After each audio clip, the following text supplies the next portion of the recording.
就係呢種上岸嘅感覺啊！總價180萬，入手極之罕有海島湖景 house， 直接可以喺屋企後花園坐艇仔環島遊。睇完呢條影片仲送你中港兩地牌。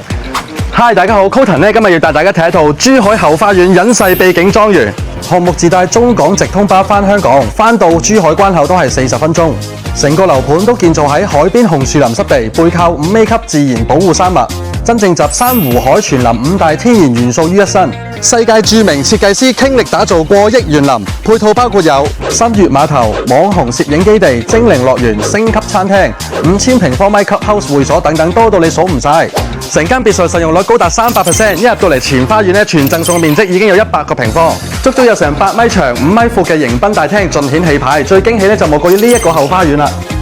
除咗有天然真溫泉入戶之外，哇！整個碼頭仲連住呢個紅樹林濕地湖，除咗可以直接揮竿釣魚之外，得閒仲可以一家人整架小艇仔嚟個環島遊，欣賞下自然嘅生態，各種雀鳥植物，欣賞下日落晚霞嘅美景，寫意啊！好啦，上到嚟2樓啦，露台呢邊可以直接接駁到副樓，整翻個茶座，朝早飲翻杯咖啡，晚上睇住呢個無邊際星空，飲翻杯小酒，所有空間用到盡。2樓總共有2間主人套房，亦都設有獨立嘅洗手間。而每間房間一樣都可以欣賞到呢一個無敵一線濕地湖靚景，呢一種一起身拉開窗簾就俾陽光擁抱住嘅感覺，實在太奢侈啦！住喺呢個濱海新城度假勝地，每日都置身於呢個令人如痴如醉嘅美景，仿如置身於童話世界一樣，真係人生一大樂事啊！